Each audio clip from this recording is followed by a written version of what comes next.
નીતિનભાઈ જાની આપણી સાથે છે. નીતિનભાઈ, ચૂંટણી લડવાનું એલાન તો કરી દીધું છે, પણ વિચાર ક્યાંથી આવ્યો, કેમ ચૂંટણી લડવી છે, કયા પક્ષથી લડવી છે? એક ખાનગી કાર્યક્રમમાં હું ગયો હતો અને યુવાનો બહુ બધા હતા અને એમને સંબોધતા મેં આ ચર્ચા કરી હતી કે ભાઈ આપણા ગુજરાતની અંદર તમે એજ્યુકેટેડ છો, તમે સક્ષમ છો, તમે ગ્રાઉન્ડ લેવલનું કામ કરતા હો અને તમને એવું લાગે છે કે તમે સમાજ માટે કંઈક સારું કરી શકો એવા છો, તો તમારે ચૂંટણી લડવી જોઈએ.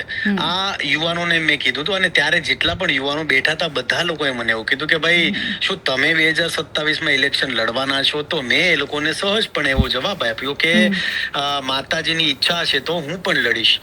ભવિષ્યમાં મેં ભૂતકાળમાં ક્યારે એવો વિચાર નથી કર્યો. 2022માં ઘણી ચર્ચાઓ ચાલી, પણ મેં એવો વિચાર ત્યારે પણ નહોતો કર્યો. પણ 2027માં મને એવું લાગ્યું કે ભાઈ યંગ જનરેશન, આપણે એજ્યુકેટેડ છીએ, સારું કામ સમાજ માટે કરીએ છીએ, તો આપણે જોડાવવું જોઈએ. અને ઘણા યુવાનોની એવી માનસિકતા છે કે ભાઈ રાજકારણમાં ન જોડાવવું જોઈએ, રાજકારણ તો ગંદુ છે, રાજકારણ તો તેવું છે. તો એવા તમામ યુવાનોને મારે એ કહેવાનું છે કે જો તમે એવું વિચારતા હો કે રાજકારણ ગંદુ છે, તો પછી સારા લોકો રાજકારણમાં ક્યારે આવશે? એટલે હરેક યુવાનોને મારે કહેવાનું કે રાજકારણ સારું છે અને તમે સારું કામ કરતા હો તો ભાઈ રાજકારણમાં હરેક યુવાનોએ જોડાવવું જોઈએ. આ મેં કીધું હતું. એ તમારી ઈચ્છા ખરી લડવાની 2027માં કે નહીં? યસ, જરૂર. 2027માં હું જરૂરથી ઇલેક્શન લડીશ. અને આ તો એક જે મારો વિડીયો હતો એ મહિના પહેલાનો જૂનો વિડીયો છે, મહિના પહેલાનો, અને એ વાયરલ થઈ ગયો. અને પછી લોકો એવું અપ્રોચ કરવાનું ચાલુ કર્યું જેવું કે ભાઈ હા લડવું જોઈએ, તમારે લડવું જોઈએ, તમે સારું છે. અને ઘણીવાર યુવાનો તમને પોઝિટિવ વલણમાં લેતા હોય ને તો આપણે લડવું જોઈએ. નીતિનભાઈને આજ સુધી ઓફર આવી છે કોઈ પક્ષ તરફથી કે આગળ કયા પક્ષથી લડવાની ઈચ્છા? મેં ક્યારેય, હું તમને સાચું કહું ને તો મેં ક્યારેય કોઈ પક્ષને કે મેં કોઈ એરિયાને ક્યારેય એ બાબતે પ્રાયોરિટી આપી નથી, કેમ કે મેં ભૂતકાળમાં ક્યારે એવો વિચાર કર્યો જ નહોતો. બિંગ કલાકારનું ક્ષેત્ર નથી હોતું, કલાકારનું આખું ગુજરાત હોય છે. મેં કામની શરૂઆત કરી તો મેં દક્ષિણ ગુજરાતમાં કામ કર્યું, સૌરાષ્ટ્રમાં કામ કર્યું, ઉત્તર ગુજરાતમાં કામ કર્યું, આદિવાસી વિસ્તારમાં કામ કર્યું, બનાસકાંઠામાં કામ કર્યું. એટલે મેં ક્યારે ફિક્સ એરિયો નથી રાખ્યો. પણ મને એવું લાગે છે કે ભાઈ સારું કામ કરતા હોય તો આપણો કોઈ એરિયો ન હોવો જોઈએ. અને મેં ક્યારે એવું એરિયાનું ધ્યાનમાં રાખીને રાજકારણમાં આવવાનો વિચાર નહોતો કર્યો.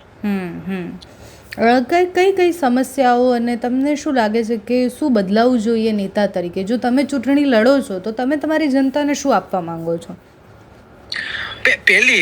મેં શરૂઆતથી આજથી લઈને મેં પહેલેથી લોકોના ઘર બનાવ્યા છે અને મને ઘર બનાવવામાં મહારત હાંસલ છે. એટલે હું એવું માનું છું કે ભાઈ જે કામ આપણને આવડતું હોય ને એ આપણે હજી સારી રીતના કરી શકીએ, એ પહેલી પ્રાયોરિટી છે. જેમ કે મેં મારા ઘર બનાવવાની શરૂઆત કરી તો મેં શરૂઆતમાં પતરાનું સામાન્ય કોબાવાળું ઘર બનાવ્યું હતું.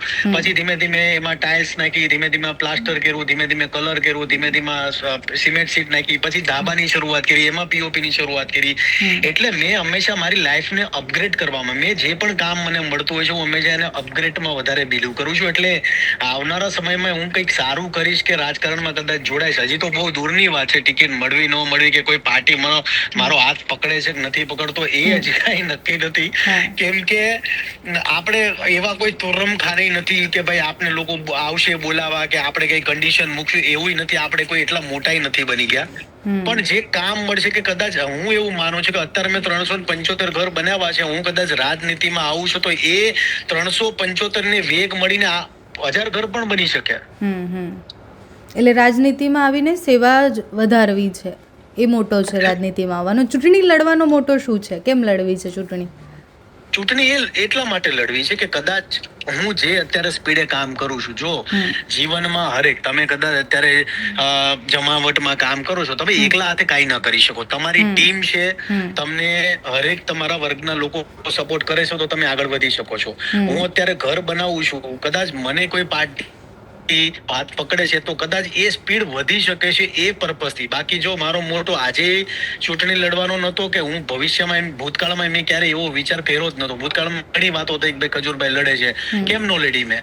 મારે જો ચૂંટણી ત્યારે લડવી હોત તો હું ત્યારે લડી લેત. પણ અત્યારે સિચ્યુએશન પ્લસ લોકોની એવી માંગ છે, લોકો મને એટલો પ્રેમ કરે છે, તો મને એવું લાગે છે કે હું અત્યારે જેટલું દોડું છું તો હજી ગરીબના કામ થશે, જરૂરિયાતમંદ લોકોના કામ થશે અને કામને વેગ મળશે, એ પર્પઝ છે. Okay, thank you so much Nitinbhai.